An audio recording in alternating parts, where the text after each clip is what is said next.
It started with a single drop of oil. Then, tears began to fall.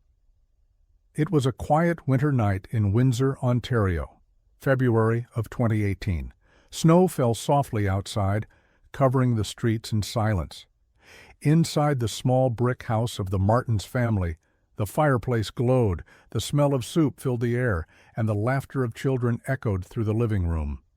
Sophie Martins was setting the table when her 10-year-old son, Ethan, suddenly froze. "Mom, why is she crying?"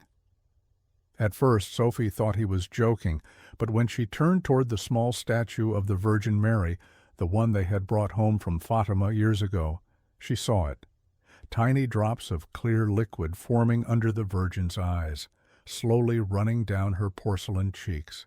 She reached out, touched one of the drops. It was oil, warm to the touch and faintly fragrant, like olive oil blessed during Mass. "Daniel," she whispered, calling her husband. Within minutes, the whole family stood around the statue in silence.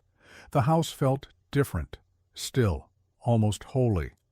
That night would change everything for them, because what began as a mystery inside one family's living room would soon draw crowds from across Canada, believers, skeptics, priests, and reporters, all searching for the truth behind what many would soon call the Weeping Madonna of Windsor. Daniel and Sophie Martins were an ordinary Catholic family. He worked as a mechanic at a local auto shop. She taught music at the parish school.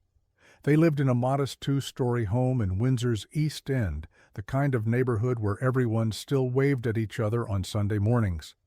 Their faith was quiet but steady. Every evening, before dinner, Sophie would light a small candle near the statue of the Virgin Mary that sat on a wooden shelf in the corner of their living room. That statue had a story of its own. 6 years earlier, in 2012, Daniel and Sophie had traveled to Fatima, Portugal, for their 10th wedding anniversary. Sophie's parents were both from Lisbon, and she had always dreamed of visiting the shrine where the Virgin Mary appeared to 3 shepherd children in 1917. They bought the statue there, about 2 feet tall, hand-painted, with gentle blue eyes and a crown of tiny golden stars. To Sophie, it was a reminder of her roots and of the promise she once made, that her home would always be a place of peace and prayer. The statue stood in that same corner for years, through birthdays, storms, laughter, and even a few family arguments. It became part of the rhythm of their life. Daniel never thought much about it. He respected his wife's devotion, but he was a practical man, more focused on paying bills and fixing cars than on miracles. To him, faith was something lived quietly, not displayed. But that February night, as he watched the light of the fireplace shimmer on the tears glistening down the statue's face, Daniel felt something he hadn't felt since childhood, a sense of awe, the unmistakable presence of something greater than himself. He didn't know it yet, but that moment marked the beginning of a story that would test his faith, shake his understanding of the world, and change his family forever. The next morning, sunlight filtered softly through the frosted kitchen window. Sophie poured coffee while Daniel scrolled through the morning news on his phone. It was supposed to be a normal Thursday, but as Ethan walked into the living room, his small voice broke the quiet once again. "Mom, she's crying again." Sophie's heart skipped. She rushed to the corner, and there they were, new drops of oil, clear and shining under the morning light, tracing the same delicate path down the Virgin's porcelain face. Daniel frowned. He had cleaned the statue himself the night before. He had even wiped the base and shelf with paper towels. Yet now there was a faint shimmer on the wooden table. Tiny droplets of oil had fallen onto the surface, forming a little circle like dew on glass. "This doesn't make sense," he muttered. He checked the window for condensation, touched the air vent nearby. Everything was dry, no leaks, no humidity. Sophie touched one of the drops again and brought it close to her nose. The same subtle scent, olive oil, fresh, clean, warm. The children stood behind her, whispering. There was something gentle in the room now, like a calm presence that filled the space. Sophie knelt before the statue and began to pray softly. "Hail Mary, full of grace, the Lord is with thee." Her voice trembled. For a moment, Daniel just watched. Something inside him wanted to believe, yet another part of him resisted. He didn't want to get carried away. He'd seen too many people fooled by emotion, by wishful thinking. But when he looked again, he saw a new droplet forming right beneath the Virgin's left eye.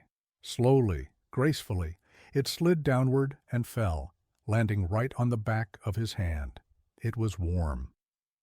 That warmth startled him, not like touching oil from a lamp or kitchen bottle, but almost like the warmth of skin, like the touch of something alive. He stood still, speechless.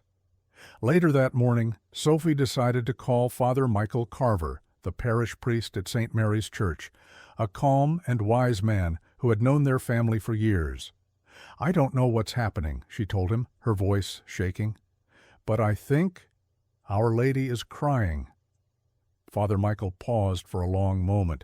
Then he said quietly, "Keep the statue where it is. Don't move her. I'll come by this afternoon." That call would be the start of something neither the Martins family nor the entire town of Windsor would ever forget. By noon, the winter sun had already begun to fade behind a veil of gray clouds. The Martins' living room, once warm and quiet, now carried an uneasy stillness. Sophie had tried to keep the children busy, turned on the radio, prepared lunch, folded clothes, but her eyes kept drifting back toward the statue. Every time she looked, she saw the same thing, a new glimmer, a new tear. Daniel sat nearby, elbows on his knees, staring at the small figure as if trying to solve a riddle that defied reason. "It could be humidity," he said quietly. Sophie shook her head. "Then why does it smell like olive oil?" He rubbed his forehead. "Maybe someone spilled it last night." "But we cleaned everything, Daniel." Their oldest daughter, Emma, had been taking photos with her phone, not out of disbelief, but fascination. She zoomed in, capturing the light refracting through the drops like tiny jewels. When she showed one of the pictures to her mother, Sophie gasped. In the reflection of the oil tear, she swore she saw something, a faint, glowing shape that looked like a heart. By mid-afternoon, the sound of footsteps echoed outside. Mrs. Kowalski, their elderly neighbor from next door, stood at the door with a small rosary in her hand. "Sophie, dear, is it true? They're saying the Blessed Mother is crying in your home?" Sophie hesitated, unsure how to respond. We don't know what it means." But Mrs. Kowalski didn't wait for an explanation. She walked straight to the statue, knelt, and began to pray in Polish, whispering through tears. Within an hour, 2 more neighbors arrived. One of them, a skeptical man named Paul, examined the statue closely. "Could be some kind of resin leak," he said. "These things happen with cheap imports." "It's not cheap," Daniel replied firmly. "It's from Fatima." Paul shrugged. "Then maybe it's just condensation. You know, science." But Daniel didn't answer, because deep inside, part of him still wanted that explanation, something rational, something that wouldn't turn their peaceful life into chaos. That evening, Sophie received a message from Father Michael confirming his visit for the next morning. She turned off the lights, leaving only the candle burning beside the statue. As the family went to bed, Daniel lingered behind, watching the flame flicker in the dark. The tears on the statue caught the light, shimmering like tiny stars. He whispered softly to himself, "Lord, if this is real, give me the strength to understand." And outside, as snow began to fall again, the Martins' home stood silent, a small, ordinary house about to become the center of an extraordinary mystery. The next morning, a soft knock echoed on the Martins' front door. It was Father Michael Carver, pastor of St. Mary's Parish, a man in his early 60s, calm and humble, known for his quiet wisdom and gentle humor. Sophie greeted him nervously. "Thank you for coming, Father. I don't know how to explain it." He smiled kindly. "You don't need to. Just show me." Father Michael stepped into the living room, removing his hat as his eyes fell upon the small statue of the Virgin Mary on the wooden shelf. Sunlight filtered through the curtains, bathing the room in a golden glow. For a few seconds he said nothing. The faint scent of oil still hung in the air, subtle but real. He approached slowly, leaned closer, and saw what everyone else had described, tiny droplets forming beneath the Virgin's eyes. He took out a clean white cloth from his coat and gently wiped the statue's face. Then he asked everyone to wait. 5 minutes passed, then 10. The family stood in silence. Even the children stayed still, watching. And then, before their eyes, a new droplet appeared, glistening under the morning light.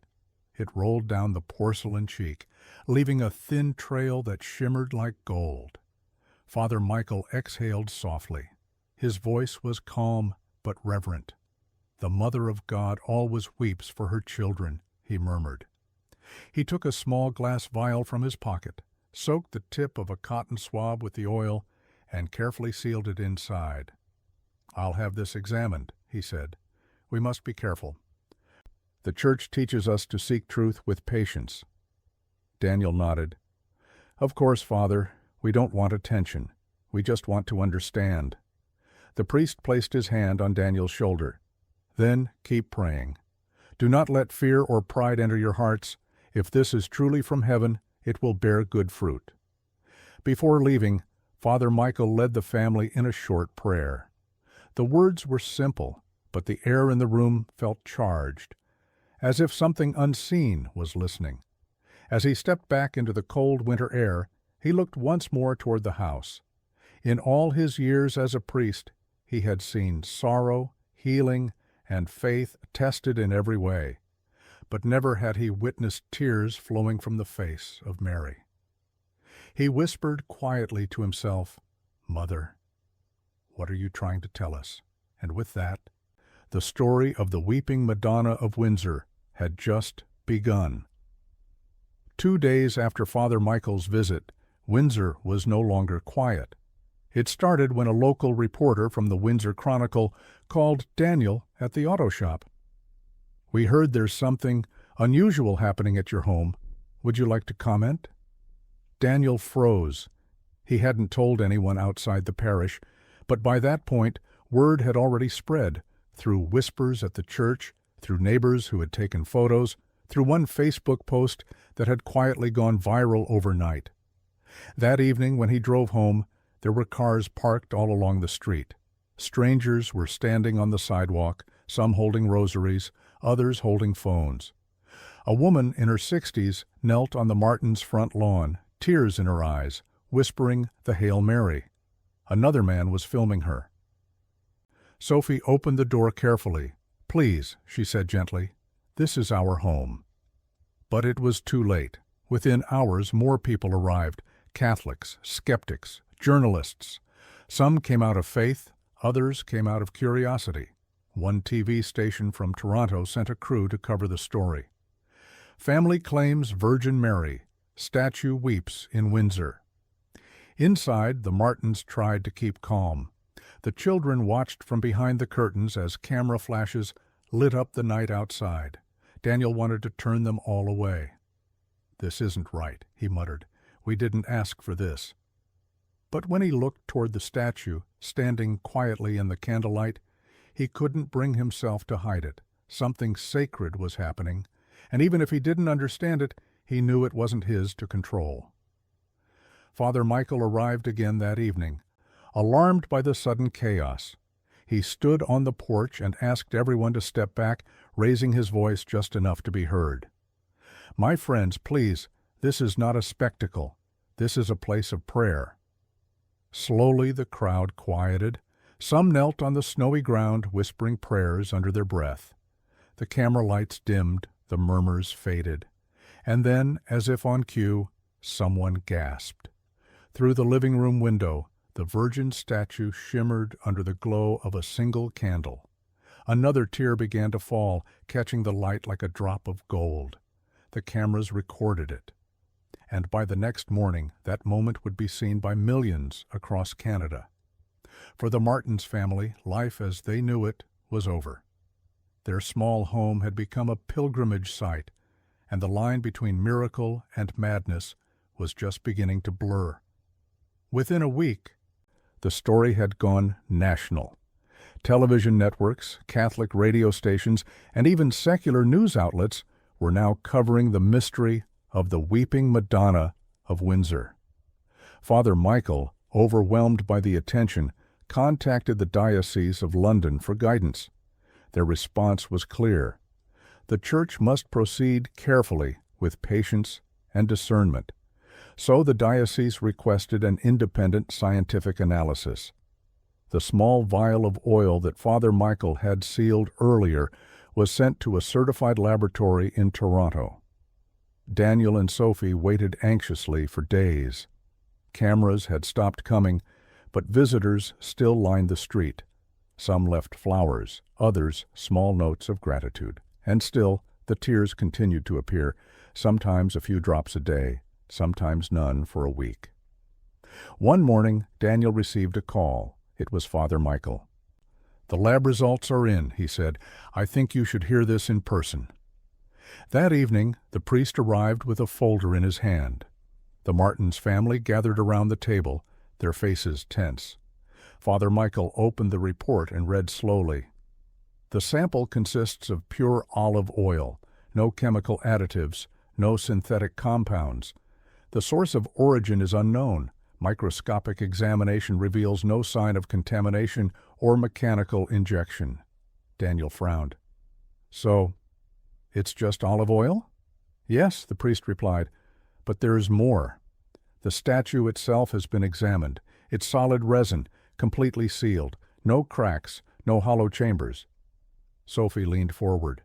"So how does the oil appear?" Father Michael closed the folder. "That, my dear, is what science cannot explain." He paused, looking toward the statue on the shelf, still illuminated by the soft glow of a candle. "For the Church, this doesn't prove a miracle," he said, "but it does invite reflection. Sometimes heaven allows signs that reason can't fully grasp." Daniel rubbed his chin, conflicted. He'd hoped for an answer, something tangible to end the chaos. Instead, the mystery had only deepened. Outside, snow began to fall again, silent and steady. Sophie whispered, "Maybe she's not asking us to understand. Maybe she's asking us to listen." Father Michael nodded. "Perhaps. But remember, true miracles aren't measured in drops of oil. They're measured in hearts changed by them." He blessed the family once more and left quietly, leaving the report on the table, a document filled with data, yet empty of explanation. And for the first time, Daniel realized that sometimes faith begins exactly where science ends. In the weeks that followed, something began to change, quietly, gently, almost unnoticed at first. People who came to the Martins' home didn't just want to see the tears anymore, they came to pray. Every evening after dinner, Daniel and Sophie would open their door to anyone who wished to kneel before the statue. Sometimes 5 people came, sometimes 50. They came from Windsor, Toronto, even across the U.S. border from Detroit. And slowly, stories began to spread. A woman named Margaret Levesque, who had suffered from chronic migraines for more than 10 years, knelt before the statue one evening. She prayed in silence for 20 minutes, tears streaming down her face. When she stood up, she whispered, "The pain, it's gone." A week later, she returned, smiling, holding a small bouquet of lilies. "Since that night," she said, "not one headache, not one." Another visitor, a young man in his 20s named Luis, came out of curiosity. He had stopped going to church years ago, convinced God had forgotten him. But as he watched the small candle flicker beside the Virgin's tear-streaked face, he felt something stir, a warmth, a peace he hadn't felt since childhood. That night, he knelt and prayed for the first time in almost a decade. He later told Sophie, I didn't see a miracle, I felt one. Even within the Martins family, changes were unfolding. Their daughter Emma, once glued to her phone, began joining the nightly rosary. Ethan started leaving little notes beside the statue, childish scribbles that said, "Thank you for helping my mom sleep." Because for the first time in years, Sophie, who had battled restless nights and anxiety, began to sleep peacefully. She said that when she closed her eyes, she could still smell the faint scent of olive oil and hear a soft voice in her heart whisper, "Peace, my child." Daniel watched all this silently. He couldn't explain it, but he could feel it. The atmosphere in their home had changed. What once was ordinary had become sacred. Visitors didn't talk loudly anymore. They whispered. Even the children moved gently, as if aware that heaven had chosen to pass through their living room. And somewhere deep inside, Daniel began to realize the real miracle might not be on the statue's face, but in the quiet transformation of the hearts that stood before it. By early spring, the story that had once inspired wonder began to draw something darker: skepticism. Major news outlets picked it up again, but this time with a different tone. Experts question Windsor miracle, one headline read. Another called it a modern hoax wrapped in faith. A popular online blogger, known for debunking supernatural claims, announced that he would travel to Windsor to expose the truth. Daniel saw the video on YouTube, his family's photo plastered across the thumbnail with the words "fake tears" in bold red letters. He turned off the computer, frustrated. "We never asked for this," he said. "We didn't invite cameras or fame." Sophie tried to comfort him, but she could feel the same exhaustion. That week the blogger arrived, accompanied by 2 assistants and a camera crew. He knocked on the door and introduced himself politely, but his tone carried arrogance. "I just want to test a few things," he said. "For science." He examined the statue, took surface temperature readings, even used a small UV light. Nothing unusual appeared. But later that night, his team released an edited video implying the Martins had applied oil manually to create the illusion. The comments online were merciless. Another family trying to get famous, religion at its best, lies and theatrics. How gullible can people be? Within days, Daniel's workplace began receiving calls from strangers. His manager, though sympathetic, suggested he take a short leave until things calmed down. At home, the atmosphere shifted. The laughter that once filled their evenings was replaced by silence. The children didn't understand why people online were calling their parents liars. Sophie broke down one night at the kitchen table. "Why would God let this happen?" she whispered. Daniel held her hand, but had no answer. For the first time since the tears began, he wondered if they had done something wrong, if sharing what they saw had somehow invited all this pain. And yet, when he looked toward the statue that night, the candlelight caught something on its surface. A faint glimmer, a single tear forming again, slow and steady, like a heartbeat of heaven that refused to stop. He exhaled, whispered softly, "Even if the world calls it fake, I know what I saw." Outside, a cold rain fell, mingling with the snowmelt, as if the sky itself was weeping with them. When the controversy reached the diocesan office, the church decided it was time to act. In late April, the Diocese of London, Ontario, officially formed a commission: 3 priests, a chemist from St. Peter's Seminary, and a theologian specializing in Marian apparitions. Their mission: to observe, to test, and to discern. Father Michael called Daniel and Sophie that same day. "They will visit next week," he said gently. "Please don't be afraid. The church must always seek the truth, for your sake and for everyone's." When the team arrived, they carried notebooks, cameras, and sealed evidence bags. Their presence felt more like a scientific expedition than a pastoral visit. Dr. Elaine Murphy, the chemist examined the statue under magnification. "No fractures, no inner chambers," she said. "It's solid resin, and the surface temperature is consistent with the room." They wiped the statue clean and marked its base with a thin, transparent seal to ensure no one could touch it unnoticed. Then they placed it under observation for 72 hours. For 3 days, nothing happened. No tears, no oil. Daniel felt a strange mix of relief and disappointment. "Maybe it's over," he told Sophie. But on the 4th day, as the commission prepared to leave, Father Michael entered the room to pray one last time. He knelt quietly before the statue, whispering the Hail Mary. And then, slowly, a faint sheen began to form under the Virgin's eyes. One drop, then another. The chemist gasped. Cameras began recording. The tears ran down the same path as before, glistening in the sunlight. No one spoke. Even the theologian, usually reserved, wiped his glasses with shaking hands. Later that week, the diocese released its official statement. It did not call the phenomenon a miracle, but it also did not deny it. After examination, the report read, "No evidence of manipulation or natural explanation has been found.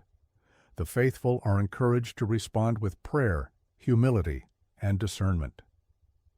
The Martins family didn't celebrate. They simply knelt together that night, whispering the rosary, as snowflakes drifted outside. For Daniel, it wasn't about headlines anymore. It wasn't about science or proof. It was about something deeper, the quiet realization that maybe heaven doesn't always need permission to speak.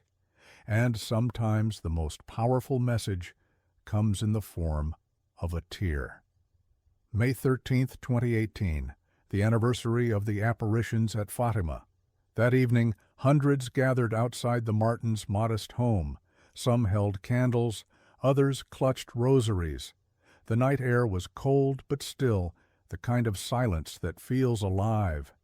Father Michael had decided to lead a public rosary, not for spectacle, but for peace. The family had resisted at first, fearing more attention. But after the diocese's statement, pilgrims began arriving from all over Ontario, even as far as Quebec and Michigan. Daniel stood on the porch, looking at the sea of faces illuminated by candlelight. He saw old women wrapped in shawls, young men kneeling on the damp grass, children holding their mothers' hands. It wasn't noise anymore. It was reverence. Sophie stood beside the statue, which they had moved near the window so those outside could see. Its small porcelain face glowed softly in the flicker of hundreds of candles. Father Michael raised his hand. "In the name of the Father, the Son, and the Holy Spirit." The crowd began the rosary in unison. Voices rose and fell like waves. Ave Maria, Gratia plena. Halfway through the 3rd decade, a sudden gust of wind swept through the yard. The candles flickered but did not go out. And inside the window, someone gasped. A woman near the front pointed. "Look!" All eyes turned toward the statue. Under the warm candlelight, 2 clear drops appeared beneath the Virgin's eyes. They caught the light like liquid crystal and slowly ran down her cheeks. A hush fell over the crowd. Some began to cry openly. Others dropped to their knees, whispering prayers of gratitude. Even Father Michael stood frozen, tears welling in his own eyes. He raised his voice softly. "Mother Mary, if these tears are yours, may they heal our hearts and our land." A light snow began to fall, soft and steady, mixing with the candlelight. It felt as if heaven itself had joined the prayer. For nearly an hour, no one moved. They stayed, praying, singing softly, bathing in a peace that words could not contain. And in that moment, Windsor wasn't just another town on the map. It became, for one holy night, a little corner of Fatima, reborn in the heart of Canada. In the days following the night of prayer, the Martins' home grew quiet again. The crowds left. The candles melted down to wax stubs. And for the first time in months, peace returned to Windsor Street. But something inside the Martins family had changed, something no photograph or report could ever capture. Daniel, who once avoided conversation about faith, now prayed each morning before work. He would light a small candle, whisper a simple line, "Thank you for trusting us with your tears." He had gone from skeptic to believer, not through proof, but through presence. "I used to think miracles were for saints," he told Father Michael one afternoon. "Now I think they're invitations for people like us." Sophie found herself drawn more deeply into prayer. The restless anxiety that had once haunted her was gone. Each evening after the children went to bed, she would sit in silence before the statue, listening. She said sometimes she felt as if the Virgin was no longer crying, but smiling. Their daughter Emma began attending youth mass again. Ethan joined the church choir. Even little Sarah, the youngest, started helping Father Michael arrange flowers at the parish altar. The house itself felt different. Friends who visited said they could feel something peaceful as soon as they stepped inside, a warmth like sunlight that never faded. The family decided not to commercialize the event, despite offers from journalists and film crews. Instead, they built a small wooden cabinet with glass doors and placed the statue inside. Every Saturday evening, they opened their home for prayer, quietly, without announcement. Sometimes only one person came, sometimes 10, but every time the same fragrance of olive oil filled the air. Daniel once told a visitor, "People come expecting a sign, but what they find isn't magic, it's mercy." He looked at the statue, now serene and still. No more tears, only a soft shine on her porcelain cheeks, like a memory of light. For him, the miracle wasn't about oil anymore. It was about what it left behind, faith reborn, hope restored, and a home transformed into a sanctuary of peace. A few months after the events in Windsor, Father Michael stood before his congregation on a quiet Sunday morning. The church was filled with light streaming through the stained glass windows, blue, gold, and white, the same colors that surrounded the Virgin statue in the Martins' home. He spoke softly, but every word carried weight.